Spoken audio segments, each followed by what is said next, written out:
So 10 years ago, my favorite game of all time came out, Donkey Kong Tropical Freeze, and while it came out for an absolute flop of a system being the Wii U, it ended up being an absolute gem on the system and then eventually coming to the Switch, and today, at least this year, in 2024, the game is 10 years old, and we have still yet to see a sequel, so I want to talk about just how absolutely amazing this game was, so let's get into it. Donkey Kong Tropical Freeze was developed by Retro Studios and was the 5th installment in the Donkey Kong Country series. With that, there's a little bit of pressure. The first trilogy, or mostly the first two, are absolutely revered for their quality, and with the return on the Wii that came out 4 years earlier to high praise, there was a bit of pressure on Tropical Freeze. Tropical Freeze eventually ended up coming out and getting surprisingly pretty mixed scores. IGN gave it high praise with a 9 out of 10, but then GameSpot decided to be a little pick-me, Negative Nancy, and dropped it a 6 out of 10. They called it uncreative and then, quote, "When we're spoiled with the likes of Rayman Legends and Super Mario 3D Worlds on the Wii U, Tropical Freeze feels like a step back in time and not in the good." I really hate GameSpot for this review, by the way, because obviously it's not trying to be a 3D Mario, it's trying to be a different game. Like, would you freak out if the next 2D Mario was like a sequel to Wonder in some way? Like, no, if you like those games enough, the art style isn't stale, keep with it. There had only been one game previously in this modern age, so you're mad that it's similar to Returns? Good lord. That review is just a little out of touch in my opinion. But from what I've heard from a lot of people, and honestly myself, like just growing up with the game and now playing it all the time, now I've just realized that it is absolutely one of the best platformers of all time, and I think a lot of people out there agree with me. And because of that, I honestly think the game is one of the best I've ever played. Is it entirely super new with all of these different mechanics that change the 2D platforming landscape? No, but it does exactly what it should. It's a super fun, tight 2D platformer with absolutely no padding. There's tons of optional collectibles, and there's just a ton of extremely fun and inventive levels. But let's discuss some of the criticisms I've heard out there. Many people think it's too similar to Donkey Kong Country Returns, like the homies over at GameSpot said. So, to address that, let's pull up some receipts, shall we? So personally, I do see the similarities, but I don't think it's really a bad thing. Here's the deal. This is a 2D platformer that essentially has its base formula, and each new installment just builds off of the last. It's like getting mad that DKC 2 is too similar to DKC 1. Like, yeah, it's basically just a direct sequel that builds off of the original, and then in DKC 1, the bosses were said to be too easy, so they fucking jacked it to 1,000 for DKC 2, but much of that platforming felt very similar, and that's not something that I mind. I actually love the original, so more of that isn't really a bad thing, and I think a lot of people feel the same way. Essentially, it's the same thing I feel about Tropical Freeze. Like, sure, it's a little bit similar to Returns, but I mean, the enemies are different, and the theming is different. The levels themselves, in a lot of ways, are different. They also play entirely different. I mean, the Wii has motion controls. The Donkey Kong Country Returns was entirely played through motion controls with the Wiimote and Nunchuck, and this game wasn't. Tropical Freeze was played with traditional button controls, so honestly, coming off of Returns, it did feel fairly different.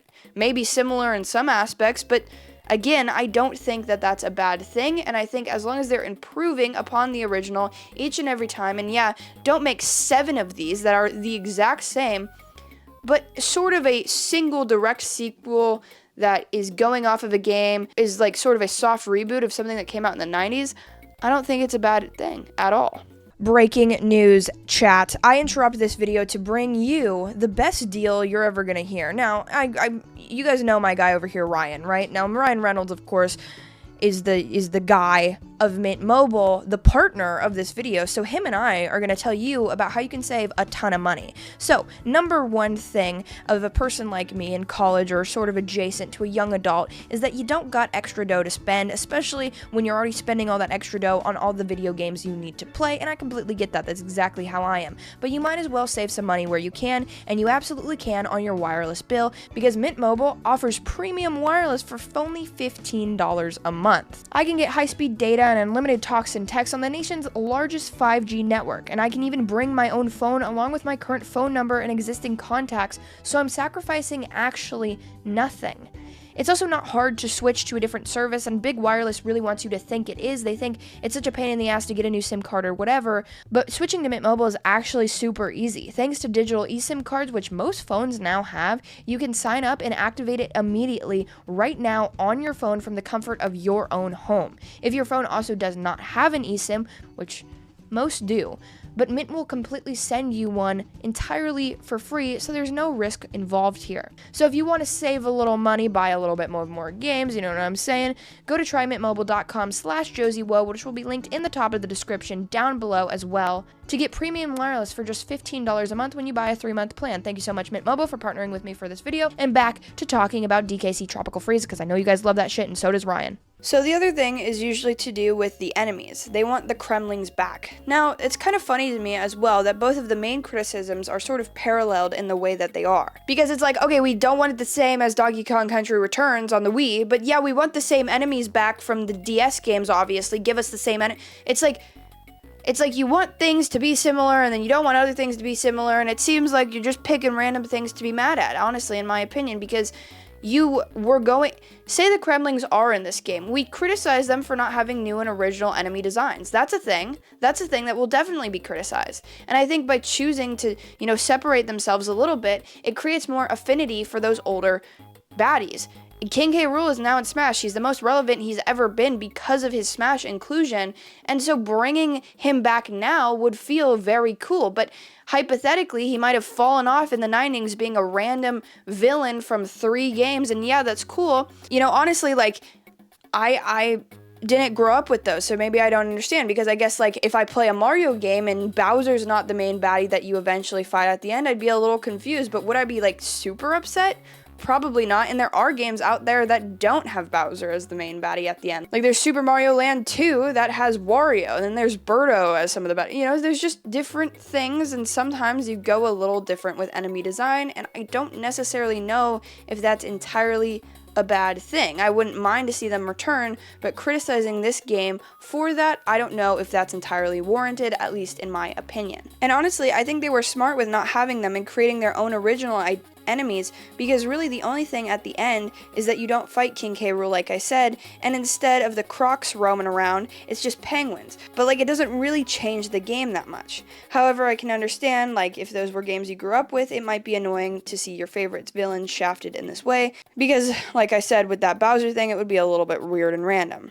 But yeah, I think a new game would fix a lot of that and probably bring back the Kremlings. But now let's get into the good, and honestly, there's a lot, so I'm excited. First of all, the setting of the game is immaculate. The idea of a tropical winter is extremely cool in my opinion, and it just shows that a really interesting setting can really make the vibe of the game what it is. Then we get into the graphics, and at the time when I initially played it on the Wii U, I thought they looked great. The art style in it isn't anything out of the ordinary for Nintendo, but the colors were bright and vibrant, and oh my god, the way the fruit looks in these levels is amazing, dude. It's so beautiful. I would eat that fruit all day.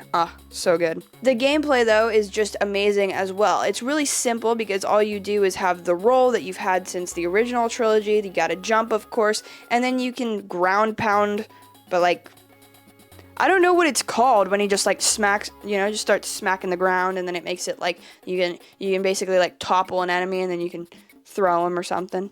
You can grab enemies and throw them in this game as well. It's not much, and it's the way it's always been, but it's pretty beautiful. But you know all that, because it's obviously been here since the beginning. The gameplay mechanic that honestly carried me through much of this game was the ideas of the partners in Diddy, Dixie, and Cranky, each of whom had their very own different power that helped Donkey Kong in some way. So let me break it down. So Diddy has a jetpack on him, so you could sort of hover jump, or you could just save yourself from a bad jump or jump a further distance.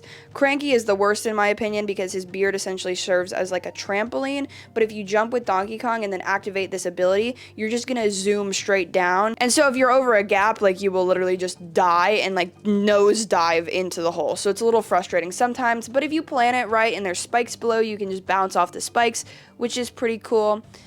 Just definitely not a saving move, I guess. Cranky is cool in specific levels, but he can bounce on spikes and of course do that with taking no damage, so that's pretty cool. But I obviously saved the best for last. My girl Dixie is the absolute very best Kong in this entire game. She basically has a vertical lift hover thing, and it's almost like a double jump, but it's just so fucking goated.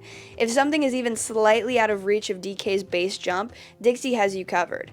Each of them adds their own little fun power, and sometimes you need a specific one in order to get a collectible or something, but they're also never entirely necessary to beat the entirety of the game, which I really appreciate. When going through the game, you're greeted with a bunch of different levels and different level types from classics like the minecart, but then the rocket barrel ones, which are a fun little carryover from Returns, but then it'll slow down and we get these beautiful sort of silhouette levels, and that's where the art really shines in this game. And then honestly, in those levels, at any point, you can just take a screenshot and you probably frame it because it's just so beautiful. There's also just a really great level of variety regardless, because even if there's not much of a specific type of level mixed in with the certain world, the theming of that world is always what really makes it fun. The one that has always stuck out to me was in the later game. The fruit levels are where you're like platforming off of actual falling fruit that's getting chopped up literally in front of you, as you can see the blades below you spinning and chopping that fruit for you to jump to over and over again.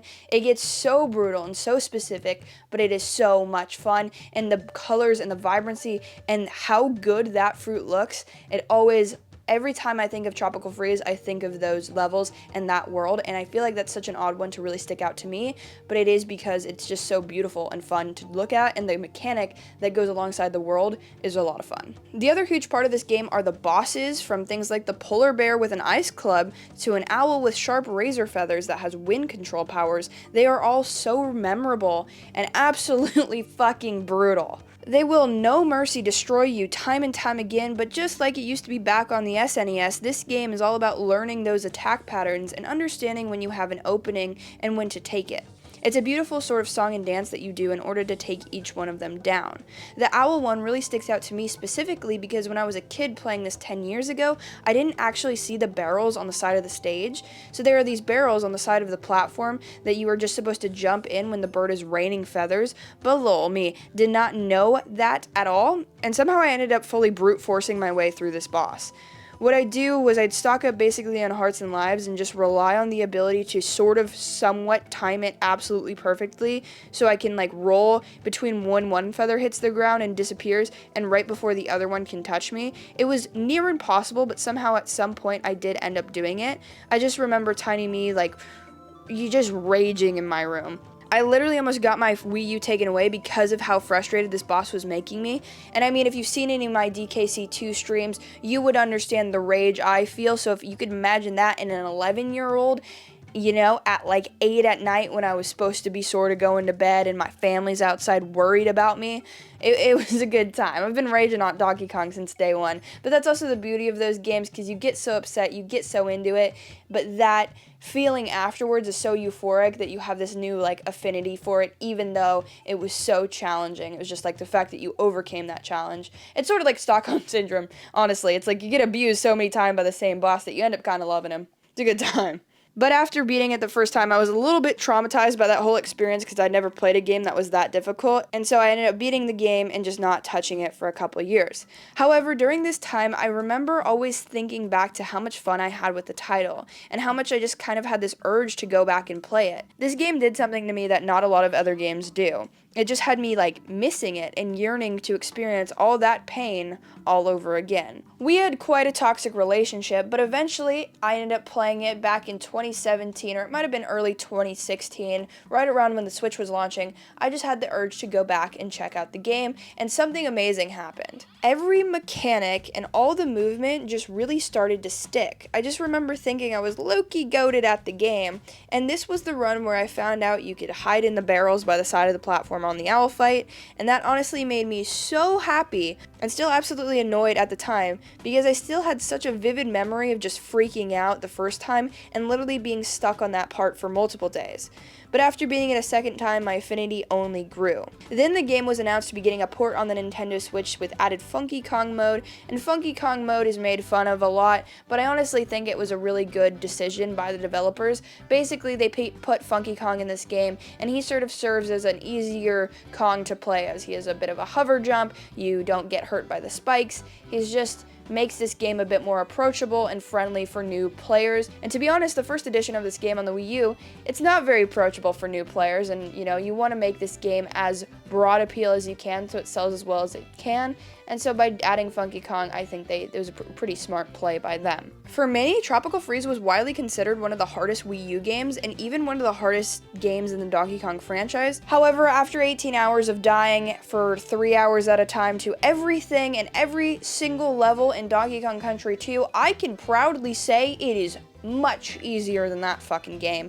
Anything, that's like the Dark Souls of DK. And listen, people come for me on Twitter all the time about this opinion, but I don't give a fuck. I got attacked on it for the Spawncast, not by the people like on the podcast obviously, but the fucking comments who are just normal people, I'm sure. They just attacked the shit out of me because they're, it's not an actually hard game, you're a fucking idiot, I can't believe that's how you feel. And all I have to ask for them is, how is your I'm absolutely cutting that part, but it was pretty funny. And I'm joking, Chad. It's just a joke. Just a joke. Just a joke. But in 2018, I actually ended up picking up this re-release for $30 on Black Friday. And there was a bit of initial controversy about the title being at a $60 price point, simply because the Wii U original was actually only $50. But I mean, it was Nintendo, and it would have sold regardless, so they just put it at $60. Not that I loved it, and obviously, I went for the smarter option and just waited and went to Walmart on Black Friday and picked it up for 30 buckaroos. Now, this was the third time I played through the game, and this time I 100%ed the title, which was huge for me because at this point, the only other game I'd ever 100%ed was Pikachu's Poke Park. That's an amazing game, by the way, and there's a lot of slander out there, and listen, if you've got the nostalgia for it, if you grew up playing it, it was the first game I ever beat, I'm gonna love it. I know it's a bad game. I understand. Sorry. You know, if we're tossing out strays, because you guys are going to come at me for Poke Park and probably Donkey Kong Country 2's hard, how about Ocarina of Time aged like milk? I'm not actually going to drop it, it's expensive-ass mic, but how about that take? But I remember collecting all the puzzle pieces and all the other stuff and just remembering being so proud of myself that I finally 100%ed this game. It even took me just under a week to do all of that, and I remember just thinking it was so much quicker than all the other previous times that I didn't even go for 100%. It makes sense though, because at this point I did have the muscle memory down. Now in 2022, when I first started my channel, I picked up the game again for one of my first ever live streams. I streamed this game with horrendous Wi-Fi to a single person for 7 hours, and beat the entire thing in one sitting. It was immaculate. That experience again just made me love it so much. The muscle memory came back as well, so really I just got to enjoy the game in its entirety and have some slight casual frustrations along the way.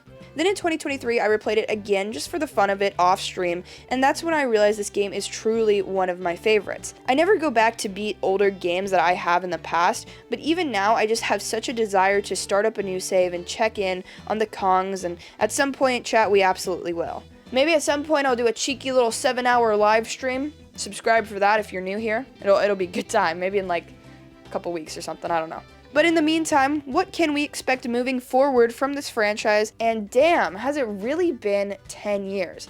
Yes, unfortunately, this baddie came out in 2014, so it's been quite a while, but 10 years of no DK is a bit unfortunate, so I am frothing at the mouth for a new Donkey Kong experience at this point. DKC Tropical Freeze is a gorgeous game with endless replayability in my mind. It's everything I've ever wanted a 2D platformer to be. It knows its place and does it extremely well, but when looking to the future, the idea of a 3D DK is often thrown out. To be honest, I'd probably be the happiest with another 2D installment that maybe brings back the Kremlings and it's just nail-bitingly difficult, but if 3D is in the cards for DK, I'll be there as well. I'm really just eager to see something new from Donkey Kong, and I feel now's as good a time as any to give us something. We have a Nintendo Direct coming at some point this month, so please Nintendo, make this video age like fine wine, and drop a cheeky little DK announcement in there. It'd really make my day, okay Nintendo? I know you guys care about me a lot, you know, value me as a person so much. They don't, chat. Well, actually I don't even think they knew who I am. To be fair, who would? Actually I went to IGN Live and somebody was like, yo, you Josie Woe. I was like, holy shit, what's up? My mind did not go to the fact that they might have known me from YouTube. I just thought they knew me and I had met them, so it was really awkward for a second until I realized that he was not another creator that I had met at some point. Thank you guys so much for hanging out through this look back at my favorite game ever. And you know, it's hard to believe it's been 10 years, but happy 10 years, Donkey Kong. I truly love you, okay? I do, DK. You and me, we're bros, okay? Even with Seth Rogen, you know, voicing you in the Mario movie, I'm not mad, I'm just a little disappointed, okay? But I think it came out pretty nice. I miss you, Donkey Kong. Come banger for me. But check out this video. It's banger, it's vibe, it's a good time. Check out the link in the description. I have all my socials there. Please follow them. Check out my Twitter. Check out my TikTok. Check out all that shit. Okay, guys? I appreciate you so much. Thank you for being here. Subscribe to this channel if you're not already here. I know I'm giving you a lot of things to do, chat, but I think you guys can do it, okay? I believe in you guys. Okay, I'll see you in this video. Bye.